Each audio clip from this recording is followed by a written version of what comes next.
Halo teman-teman dan sobat-sobat anak rantau di Jerman dimanapun kalian berada. Kembali saya bernama Novi di acara outdoor podcastnya Anak Rantau di Jerman.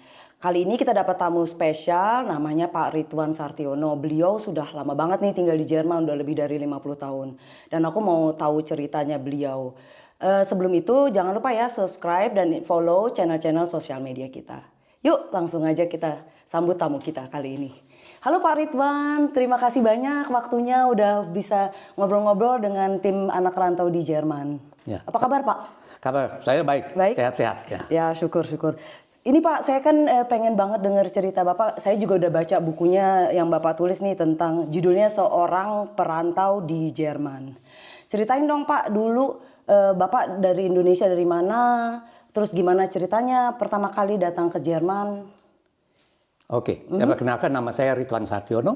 Saya lahir di Tangerang tahun 1953. Oke. Tahun 72 saya merantau ke Jerman untuk kuliah. Jadi saya datang ke Jerman, belajar bahasa Jerman untuk 4 bulan di Goethe Institut. Setelah itu saya mengikuti student collect di Hamburg. Dan setelah student collect lulus, saya kuliah di Berlin Barat. Oke. Nah dulu itu 1972, ya ampun saya itu belum lahir Pak. Nggak kebayang dulu situasi di Jakarta. Dulu waktu ke Jerman untuk student collect itu seperti persiapan sebelum kuliah gitu Pak? Betul. Ya. Oke. Keputusannya kenapa mau ke Jerman itu dari mana Pak? Dulu waktu saya sebelum lulus SMA, ayah saya bilang kamu mau kuliah di luar. Saya bilang mungkin di Australia. Saya memperdalam bahasa Inggris, tapi setelah saya lihat Australia dekat Indonesia, maka saya putuskan di Eropa Tengah, yaitu di Jerman. Dan waktu itu tekniknya sangat bagus sekali di Jerman. Itu dapat info dari mana Pak tahun 97? Saya kelahiran tahun 80 yang tahunya cuman cari-cari info biasanya kalau ada mahasiswa yang datang ke SMA untuk ngenalin universitas apa gitu. Nah itu dulu apa karena keluarga udah ada yang kuliah di Jerman, ada yang di Eropa ngasih rekomendasi, Ridwan kamu ke Jerman aja nih bagus gitu atau? Saya ada teman di Jerman waktu itu 1 tahun sebelumnya mereka di sana, dan kami mendapat informasi. Saya datang ke Jerman dengan teman saya, teman sekolah dulu sama-sama. Sama-sama di SMA dengan oh ya siapa Hendriawan ya namanya? Hendarman. Masih kontak Pak? Masih. Dia sekarang sudah tinggal di Indonesia sudah lama. Oke, terus waktu dari Indonesia ke Jerman, waktu itu urusan visa segala macam itu ceritain sedikit boleh Pak? Ya, waktu di Indonesia saya harus untuk ke Jerman kami mesti mempunyai paspor. Dan untuk paspor saya mesti punya warga negara Indonesia, padahal saya orang Indonesia. Saya mesti ke pengadilan membuat warga negara Indonesia, WNI. Setelah WNI dapat, baru saya bisa buat paspor. Sulit waktu itu membuat paspor. Tunggu, karena Bapak orang Indonesia keturunan Tionghoa, jadi Bapak nggak punya status warga negara Indonesia maksudnya? Padahal saya orang Indonesia. Lahir ayah saya, kakek saya lahir di Indonesia. Dan saya juga tidak bisa bahasa Cina. Saya sebagai orang Indonesia, tapi merasa juga ada perbedaan. Jadi terus harus istilahnya mengajukan ke pengadilan di Jakarta waktu itu. Ini saya mau bikin paspor tapi butuh surat dari pemerintah Indonesia bahwa Bapak adalah juga warga negara Indonesia. Apakah sekarang masih begitu Pak situasinya untuk orang Sekarang sudah tidak. Dulu waktu zamannya di pemerintahan yang waktu itu dulu, Oh susah juga ya Pak. Susah, tapi sekarang menurut saya di Indonesia bagus sekali. Udah jauh lebih baik ya Pak. Terus itu butuh berapa lama waktu itu Pak ngurus visa dan segala macam dari sebelum akhirnya pergi ke Jerman? Itu kurang lebih 2-3 bulan. Cepat juga. Cepat juga. Langsung saya daftar di Goethe Institut dengan berikut makan, sekolah dan penginapan untuk 4 bulan. Bapak kan anak ke-6 dari 9 bersaudara ya Pak. Itu gimana waktu itu Pak perasaannya meninggalkan keluarga besar, adik, kakak, mama, papa untuk pergi ke sini pasti nggak mudah ya? Nggak mudah, sedih sekali. Karena saya belum pernah pergi dari rumah, tinggal sendiri. Baru pertama kali.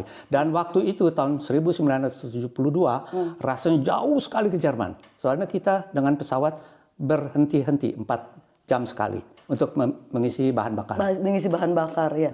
Terus waktu saya baca di buku kan Bapak tiba di Jerman itu Februari 1972 ya. Musim dingin. Musim dingin. Sebagai orang Indonesia yang terbiasa di musim tropis, iklim tropis, gimana itu nyampe ke sini? Apakah dari segi baju segala macam waktu itu kaget atau gimana? Apa udah dikasih tahu sebelumnya? Siap-siap di sana itu suhunya bisa 1972 mungkin kalau musim dinginnya masih minus. Ya. Minus sekian derajat mungkin ya. Waktu itu saya bawa mantel dari Indonesia, tebal, mantel tebal. Mungkin waktu itu mantel yang bekas mungkin di Indonesia dari orang Eropa mungkin. Saya bawa ke sini. Saya juga kaget, sangat dingin sekali, tetapi senang melihat ada perubahan. Semua jalan pohon-pohon putih semua.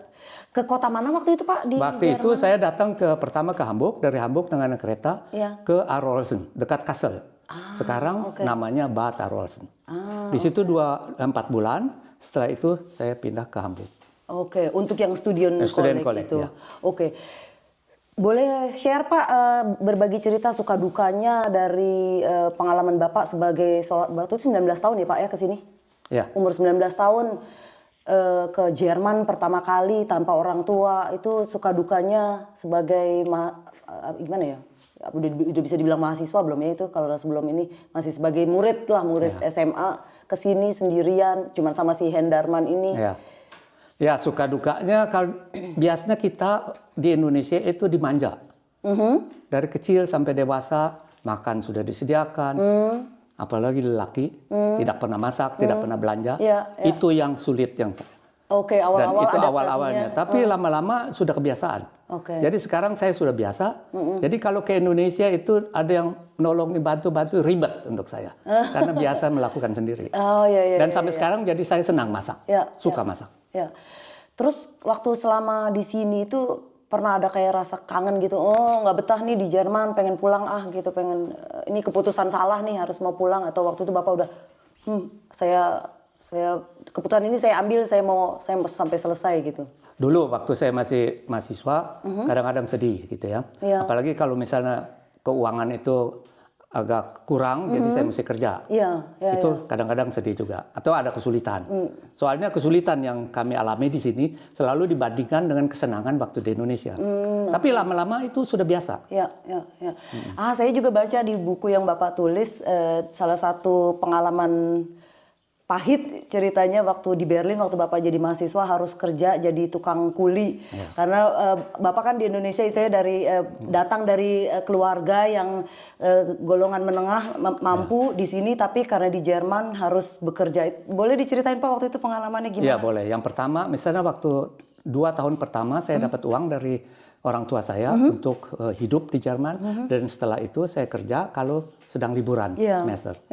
Kerja di tempat-tempat lain, di pabrik, jaga juga di depan diskotek yang baru tapi masih kosong, supaya orang tidak masuk karena belum ada pintu. Saya duduk di depan. Kayak satpamnya gitu? Dan juga di lapangan sepak bola untuk jaga orang masuk karcis kita kontrol. Lama-lama itu rasanya sedih, tapi kita mesti menyesuaikan juga. Akhirnya biasa juga. Betul. Ya mau nggak mau juga ya Pak ya. Kalau emang keadaan meminta seperti itu. Tapi dengan kejadian itu saya banyak sekali belajar. Dan saya merasa kasihan kalau saya ke Indonesia lihat-lihat orang yang tidak mampu. Dari waktu itu perpindahan juga banyak banget ya Pak ya. Untuk memutuskan untuk kuliah di Berlin dulu latar belakangnya apa Pak? Latar belakang karena saya mau kuliah di bidang teknik, sipil bangunan, yang terutama di bagian informatik untuk sipil bangunan, itu ada satu-satunya di Berlin Barat, di Jerman yang pertama sekali. Nah itu saya memutuskan ke sana. Untuk mendapatkan kuliah di sana kita mesti mendaftarkan di sentral, dan ditentukan di kota mana yang kita mau, dan saya dapat di sana di Berlin Barat. Jadi waktu itu Bapak milih gitu, ada 3 universitas yang saya mau, pilihan pertama ini, yang kedua ini, terus dikasih info apakah gini. Dulu gimana Pak komunikasi sama keluarga? 1972 tuh udah ada telepon belum sih? Sudah ada, tapi mahal sekali. Dalam waktu 3 menit kalau kita telepon ke Indonesia kita mesti bayar 50 D-Mark. 25 euro. Sekarang 25 euro. 3 menit. Kalau kita telepon 4 menit jadi 2 Einheit. 2 satuan. 50 euro jadi 50 euro. Mahal sekali. Juga ya. Kalau dibandingkan anak muda sekarang pakai handy WhatsApp tanpa bayar. Ya. Oh, udah gitu mahasiswa lagi Pak yang kere nggak punya uang, harus nelpon. Terus jadi Bapak jadi nelponnya jarang-jarang apa nulis surat? Nulis surat ya. Tapi nyampe ya Pak ya? Sampai ya, tapi lama. Ya, kayak kalau kirim paket juga sekarang masih suka lama. Oke. Terus waktu di mahasiswa itu Bapak dari bachelor, dari sarjana muda sampai master di TU Berlin. Ya. Oke. Ada kira-kira Bapak udah 50 tahun kan ya Pak di sini? Ya, lebih dari 50 tahun. Itu ada pengalaman unik nggak di sini sebagai mahasiswa? Pasti kan beda banget ya kalau kalau di Indonesia kuliah yang seperti Bapak bilang pulang ke rumah orang tua, makan siang udah ada. Nah itu ada pengalaman unik yang nggak bisa dilupakan dari pengalaman Bapak sejak tiba di Jerman sampai sekarang yang selalu kalian ingat nggak ini waktu gini-gini gitu? Ya, uniknya yang saya kagumi, kita sebagai mahasiswa, walaupun kita orang asing, kuliah itu tidak bayar. Jadi pemerintah yang tanggung. Dan dapat fasilitas juga, misalnya untuk asrama mahasiswa, tiket untuk perjalanan, dapat tunjangan. Dan waktu itu saya kuliah sampai S1, dan setelah S1 itu sarjana muda disebut, saya mendapat kerjaan di institut, di sipil bangunan informatik, sebagai tutor membantu mahasiswa, dapat gaji juga, lumayan cukup di institut itu. Dan setelah saya buat S2 setelah lulus sebagai full sarjana, saya ditawarkan sebagai asisten. Asisten dosen di Universitas Berlin untuk 5 tahun. Dalam 5 tahun itu saya mengajar mahasiswa juga, dan ada kesempatan untuk buat S3, dan saya membuat S3 di sana. Terus jadi setelah selesai S3 apa yang terjadi Pak? Waktu itu saya kita kerjasama dengan Siemens, perusahaan Siemens, suatu proyek. Dan saya bilang kami ada rencana untuk pindah dari Berlin Barat ke Jerman Barat. Tetapi saya dapat tawaran pekerjaan dari Siemens, sudah dapat izin surat kerjanya. Tapi saya bilang kami mau pindah. Dan setelah itu saya dapat kerjaan di Wolfsburg, di Volkswagen. Sebagai research dan perkembangan. Kurang lebih kerja di sana 30 tahun. Setelah saya kontrak tanda tangan dengan Volkswagen, saya serahkan surat kerja saya ke Siemens. I see. Pak, Bapak dari tadi nyebutinnya Berlin Barat, Jerman Barat. Berarti Bapak dulu ngalamin Jerman ketika masih terbelah dua. Ada Jerman Barat, Jerman Timur. Ceritain dong Pak, waktu itu pasti politiknya lumayan panas juga nggak sih? Bapak sebagai orang asing di Jerman di tengah-tengah perbedaan politik Jerman Barat dan Jerman Timur, waktu itu ada kesusahan, kesulitan atau buat Bapak tidak merasakan sama sekali atau gimana? Tidak enaknya di sana seperti dikurung gitu. Soalnya Berlin Barat itu letaknya di Jerman Timur. Jadi seolah-olah seperti pulau. Itu terjadi waktu setelah Perang Dunia Kedua. Jadi Berlin itu dipecah dua. Timur dikuasai dengan Rusia, Soviet Union, dan Barat Amerika, Inggris, dan Prancis. Begitu juga Berlin dibagi dua. Sebelah timur Berlin Timur dikuasai dengan Uni Soviet Union, dan di Barat dengan 3 negara tersebut. Kalau kita dari Berlin Barat mau ke Jerman Barat, cuma ada 3 jalur yang boleh dilewati. Ke utara ke Hamburg, ke barat ke Hannover, dan ke selatan ke Munich. Cuma 3 jalur. Di luar dari jalur itu kita tidak boleh menyimpang. Dijaga ketat sekali dengan tentara-tentara.